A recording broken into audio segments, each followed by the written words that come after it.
another foundry car. Today we will discuss the original hot hatch for many Golf GTi. Is it the original hot hatch? This will be contradictory because, for example, there was a Renault derivative that was already a lot hotter, a Renault 5, but then made over again by a tuner, Alpine, being called the Alpine R5, which was earlier hot hatch, and there also were derivatives like the Mini Cooper, for example, Monte Carlo or whatever. So there were already hot hatches before that. But what did the Golf do that those other hot hatches did not? It brought the hot hatch to the masses. Why is that? The Golf was more reliable than those Alpines, more spacious, so more practical, and also it was quite a safe bet, so to say. So it was an all-round, it was not an out-and-out performance car. It was a car that was capable to perform, but also practical, reliable, and functional. Functional also in a way that it could cover big distances in a quite comfortable manner. Of course, the levels of comfort have changed a lot in time, but at the time it was a car that could do it all, and it was also a car that was achievable. So you could now have a sports car that you could also use as a daily, and it was accessible. It was not costing you to sell your kidney or whatever, like you would have to do also those times for 911, although a lot less than currently. I think now the 911 entry hybrid costs 237,000 euros in the Netherlands. That is thinking. Whereas a Golf GTi, current Golf GTi will be about 50,000 euros. So it's a little bit less than 25%. Of course, it will not be as capable to perform in a straight line or through the bends or the track. The 911 will, of course, evaporate that Golf GTi. But if you would take it on all those levels, also accessibility, and so the price, which is 25%, it still has the performance, not as much performance as those 911, but it has decent performance. It's practical and could be used as a daily car. Whereas the 911, it depends. If you have children, for example, it will not be as suited to perform that daily car role for you. For that, see if we can fix this. Well, sorta. We are back. So that's the thing. Also with the current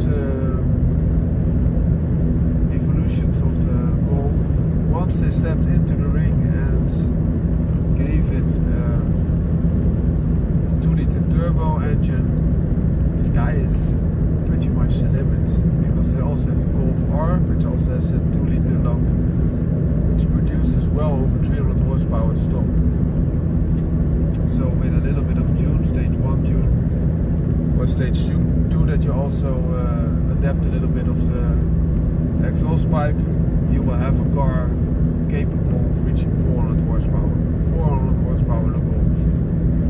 And if you take the regular Golf GTi, or you also have the Golf GTi Club Sport at this moment, which already comes with 300 horsepower stock, you can also change that.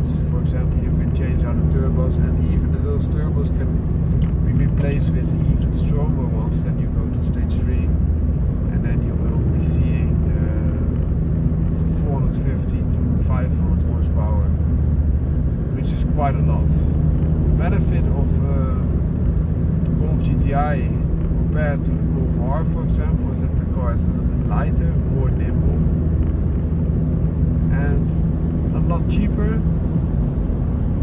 And once it gets going, it's not slower than a Golf R if it has the same horsepower. No, it might be even faster because you have less parasitic loss to the drivetrain. There are some differences though. The Golf R has all-wheel drive, which makes it more complex and heavier and more expensive to maintain and to just drive, but it has a lot of more traction. So the Golf R, for example, would evaporate earlier times 911s because it would have a lot more traction. True that all-wheel drive might not be the nicer car to drive or the more athletic car to exploit on the circuit, but it will be a car that is very capable in all conditions. So that would be the next level. You also had in the past the Golf R32, which had a 3.2 liter VR6, so a 6-cylinder, but in a very compact V angle, so that it would fit in a 4-cylinder configuration. Also the same type of placement. Very nice type of car. Also very nice exhaust note and engine intake note. So it could also be a form of pleasure that the car sounds very nice.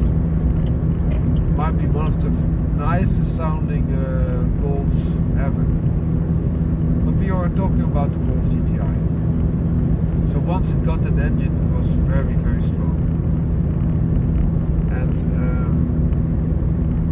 yeah, if you want a car that's very capable, it would have Evo levels of performance with a few modifications.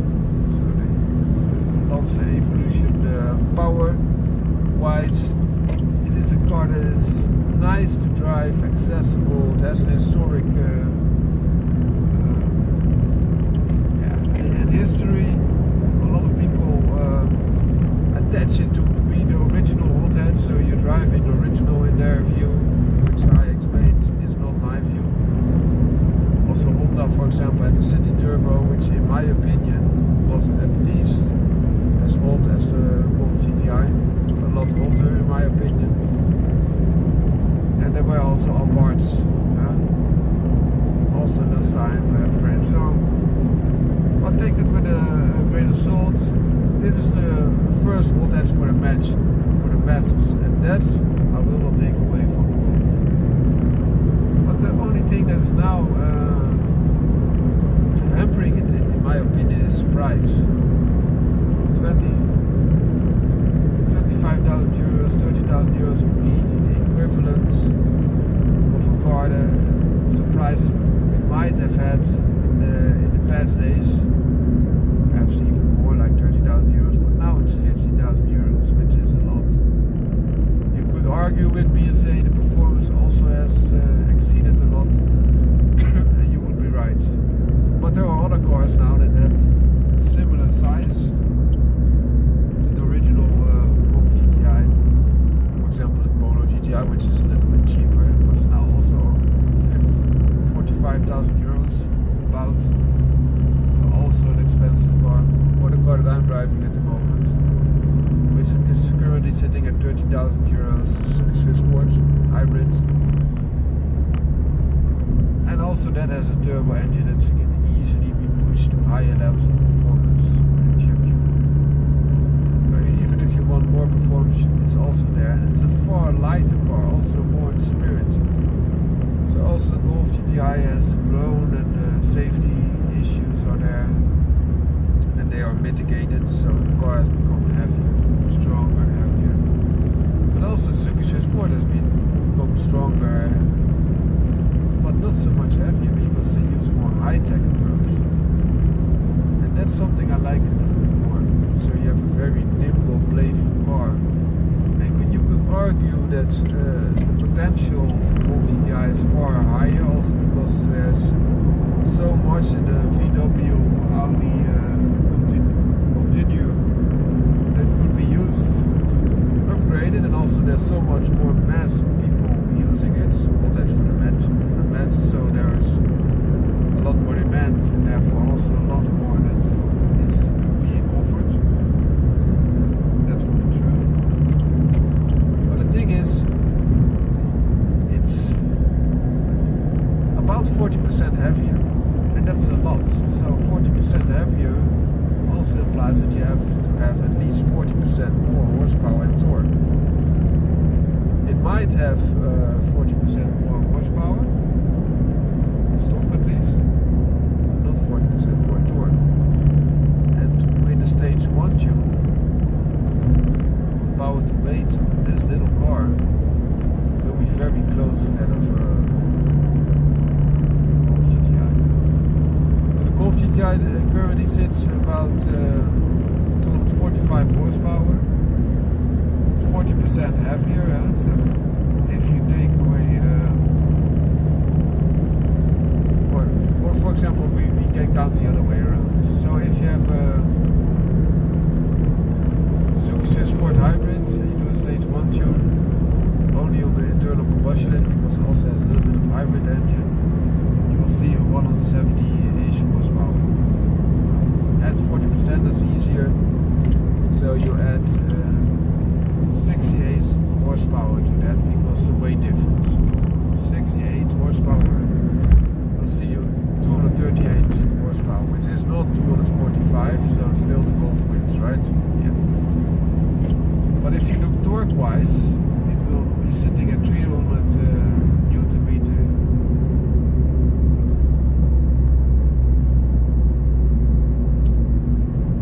From the internal combustion engine with a stage 1 tune. Add 40% to that, and you will see 420 horsepower, 420 Newton meter, which is higher, a lot higher than a Golf. And then we have not talked about the electro engine that is also that Suzuki Sport Hybrid, that's the name Hybrid, which is able to add up to 14 horsepower. So if it would be added on top, 238 added 14 horsepower, you will exceed it of the Golf. Also power to weight. Also it has like 60 Newton meters of torque, so if you add that to the 420 Newton meter we already talked about to make it the same weight as the Golf, then you will see almost 500 Newton meter compared to the same weight of the Golf, which is humongous, of course. So you can imagine that you have a stronger car in average conditions, because there's so much more torque and so much horsepower in the entire region. It must be said though that the electro engine and the internal combustion engine will not peak at the same RPM, so it cannot be added to peak levels. What it can be added to is the area on the curve. So the lower RPM range, it will be even fatter. And oftentimes you're not exploiting a car to the highest RPM range, especially if you also use hot edge for its purpose to be used as a practical car, and also today as a practical car it doesn't always have to be heated to the operating temperature, so you cannot exploit the higher RPMs without damaging the car, the engine. And also if it's a practical car, you will not be sitting at high RPMs regardless, because you also want to save a little bit of fuel, and you don't want to draw too much attention, and you might be also carrying some other passengers. So there are some reasons that a fatter curve that's a little bit lower might be more interesting to you. That's that. The other thing is to take into consideration that the Suzuki Sport is a Suzuki, which offers 6 years of warranties, whereas Golf is a VW, Volkswagen, and it offers 2 years of warranty. So the reliability, if you can extrapolate those years of warranty compared to the reliability, it would be 3 times as reliable. Which is a funny thing, if you bought a car that's also the original spirit of the old edge for the masses, will be more interesting. So it's more accessible, it's half the price. When I bought it, it's now at 60% of the price. It has performance, which can be made very easily, 500 euros, 600 euros, something like that, and you will have the same performance. It is more reliable, it's more accessible, not only in terms of pricing, but also in terms of running costs, so for example fuel consumption, but also road tax, insurance, components, maintenance, etc. And it is almost as practical. It's a smaller car, so you will lose a little bit of interior room, but still you have 5-door capacity, and it's a car that's a lot more roomy than a Golf 1. It's more roomy than a Golf 2. It will be, in my opinion, very close to Golf 3 levels of interior room. So that taken into consideration, you have a very nice package. It's also a lot more playful because it's so much lighter. If you do a track just running and you are 40% heavier with a backpack or whatever, you will feel that difference. So you might have so much more power and sprinting capacity that you will be as fast on the straight lines, but into the corners you will feel that difference. And also for the braking performance, for example, you will get a lot easier overheated brakes with a heavier car. So there are some things to take into consideration there. It's not that Golf GTi doesn't have its perks.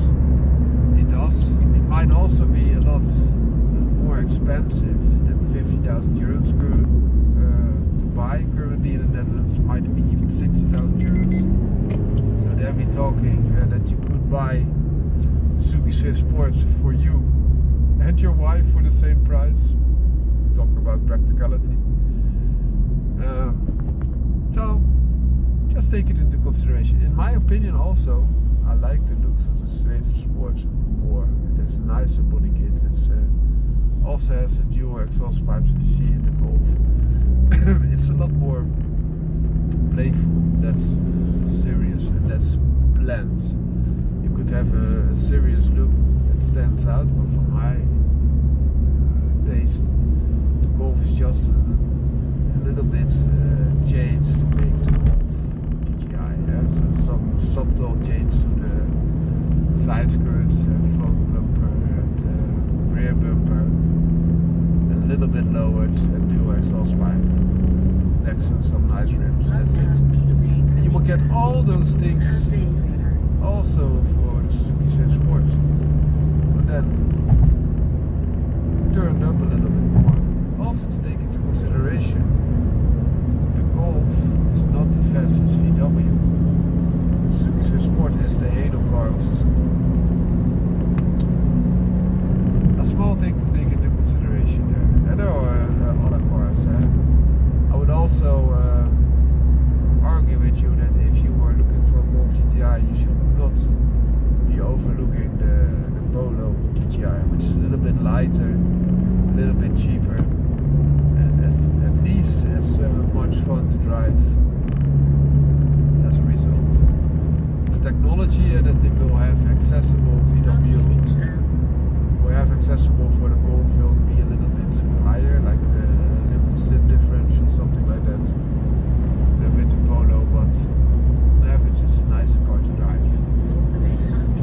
Also the Fiesta SD, but it's no longer being sold. Also the Suzuki Swift Sport is no longer being sold, so that's tough love. It's the latest, the last of the Mohicans, so to say. Yeah, it's a pity that they are going down the drain. All the old hatches are leaving, and I only think that at this time in the B segment we have the Polo GTi, and in the C segment the Golf GTi, so that's a big thing. And I also want to add that to the VW conversation. They keep the old hatch, which is mighty expensive when you buy them from VW, but they keep it alive so far. I will be interested to see if the next generation will still have Golf Golf GTi, but especially the Polo GTi will survive new generation. I don't know for sure. I thought it would, but if you now see that the last of the Mohicans that's still kicking, might be a tough cookie. Golf is a little bit placed higher and more to the hyper edge, because they also have the Golf R, which is even more insanely capable and also expensive. But expensive is a relative thing if you compare it to the 911 as I mentioned. It's still a good bargain. They can also be quite easily tuned to almost the same level of performance. So yeah, there's some things to take into consideration here, and I really love it that they keep the hot edge formula alive, although they have changed it a lot. But still, if you drive a Golf, you have a car that can do everything. So it's a practical car, performance car, and it's also a lot hotter and nicer to drive and to sit in than a regular one. Hope this helps. Wish you a great day, and I hope that the Golf GTi will keep pushing and doing its thing. Also, it's the hot hatch with the longest history, because it is continuously being pumped out and also still going, whereas other brands are leaving. Ford, for example, even has terminated the Focus and the Fiesta completely. Not only the sporting models, but all the models. It's such a pity. Ciao! So another foundering car, and today it will be a dog video. What is my opinion on recreations? So for example, there was a breed that is now extinct and is recreated at this moment. In its essence, I don't think it's a great idea. It's nice for sentimental value, but if a breed has been extinct, oftentimes they recreate it with other breeds, and especially on looks, because most of the dogs are now being used on looks alone. And a certain look, historic era, some history that they want to capitulate on. But there are some exceptions, and the exceptions are those that are recreated for a purpose. So looks or purpose. The purpose I'm a champion for, because a dog that is purposeful oftentimes has good health, good drive, and good usability for the intended use, at least, and oftentimes far beyond, because you have athletic capacity and you have drive, and oftentimes then they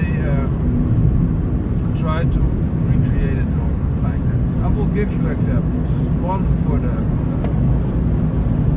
functional part. So there was once a dog de Bordeaux, and now it has been transformed into a big, heavy colossal type mastiff. But in the past, it was a dog that was capable of defending the house, which a mastiff can do as well, but also hunting down strong quarry, so especially hawks, swines, the likes. So something that is capable, strong, and that also needs to have determination and drive, athleticism, good anaerobic capacity. So aerobic is for the lungs and the heart, but also anaerobic when they go and get stuff and there's a little bit more acid formation, that the dog keeps going and does not let go. It can also be the case if you have intruders to fight off. So that being said, the current dog de Bordeaux, or Bordeaux dog, cannot fulfill those tasks anymore. And what they did to recreate, they used a hunting dog, a Vizsla, which has the same coloration, so still that form is also of big importance, because you can imagine in the heydays when there was a dog de Bordeaux of a different color but was very functional, better dog would be used. Okay. So Vizsla, and they also use American Pit Bull Terrier. American Pit Bull Terrier of Mayday lines. And then they also select only those pups that result from those crossbreedings and have the coloration of the Dr. Bordeaux. So how does that formula look like? Half Dr. Bordeaux, a quarter American Pit Bull Terrier, and another quarter Vizsla. So the American Pit Bull Terrier and Vizsla are interbred, and the children thereof, so the pups thereof, are bred back into a full-blooded Dr. Bordeaux, and that creates the Chileno Dogo, or Dogo de Chileno, which is a capable dog. It can be used for hawk hunting, can be used for protection work, so very capable. The thing is, as I mentioned, there are still some selection for color, but that is something to be aware of. If you're breeding heavy on the Dr. Bordeaux side, which is 50%, and also Vizsla, which is 25%, of course the coloration will be much to that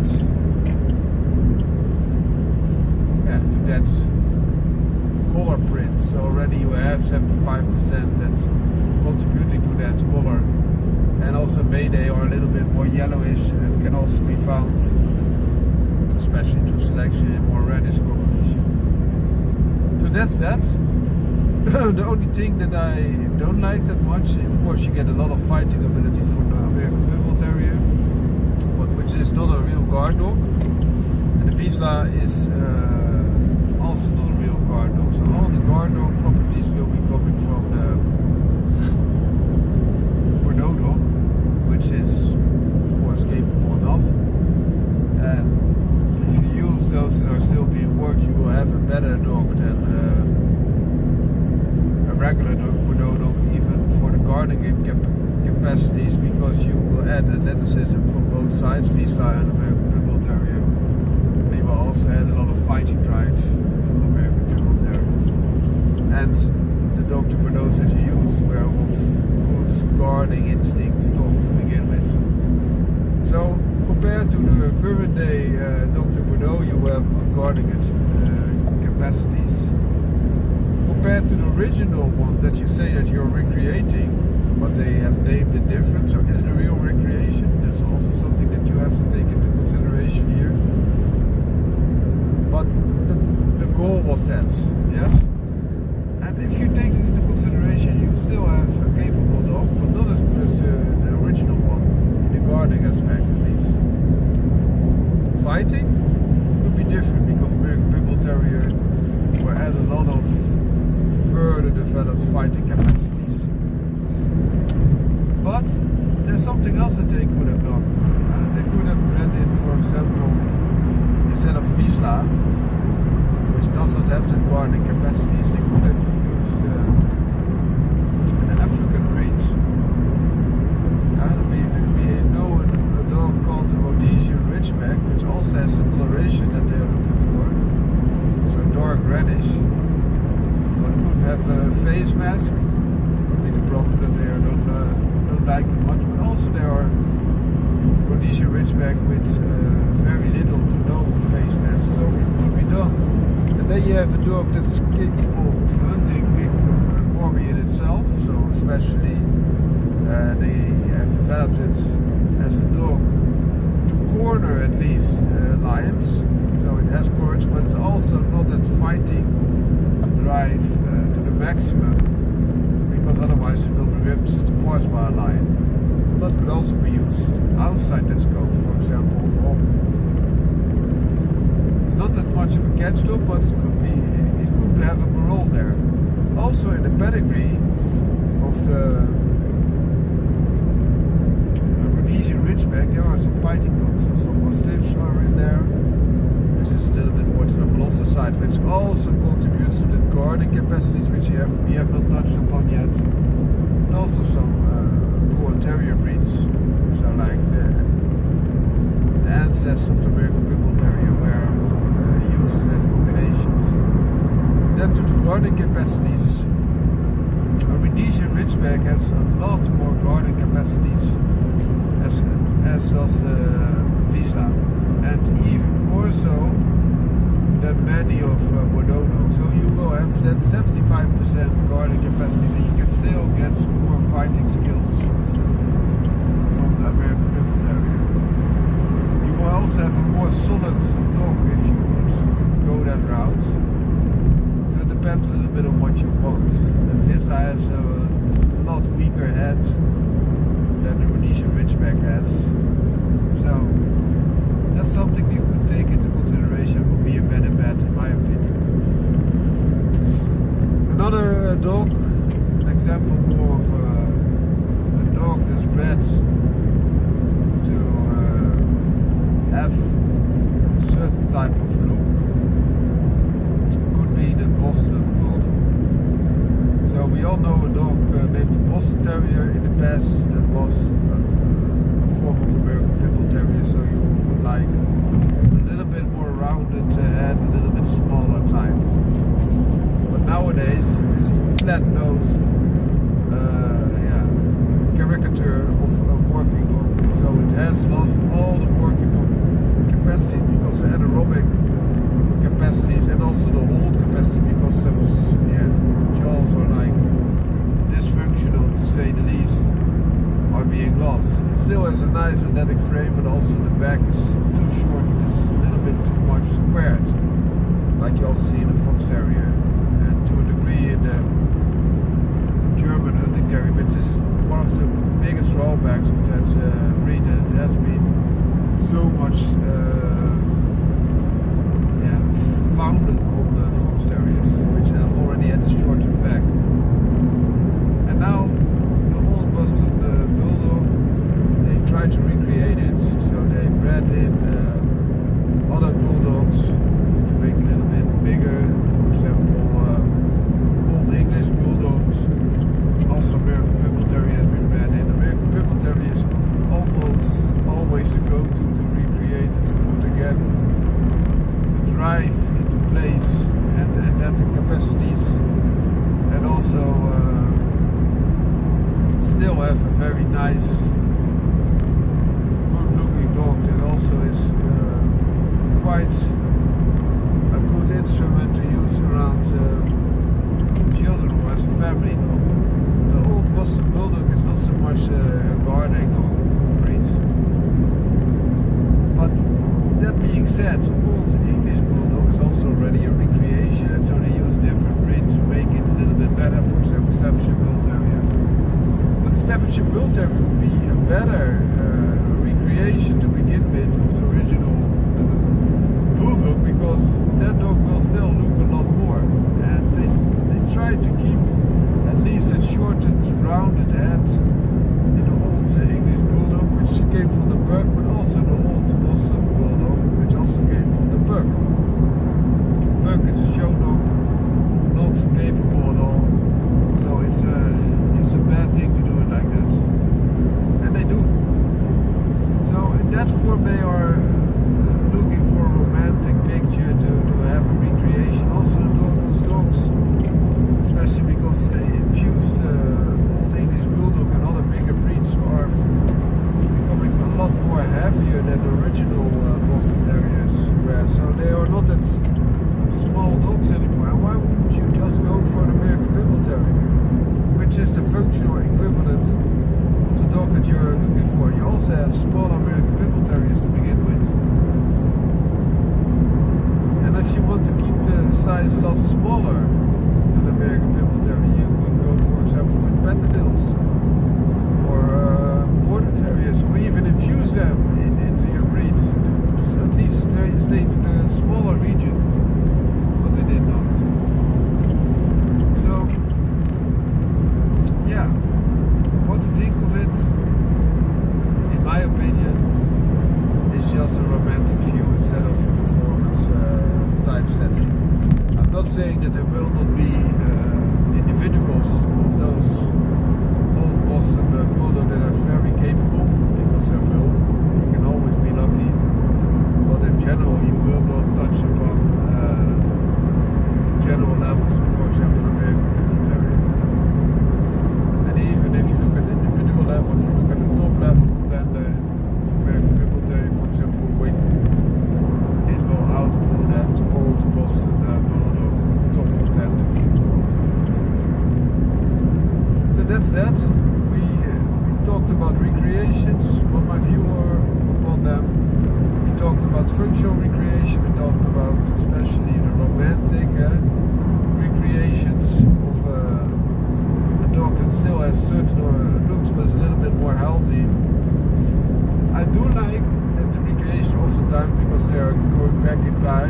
less exaggerated and thereby more healthy and more capable. But I like the functional recreations a lot more than those ones.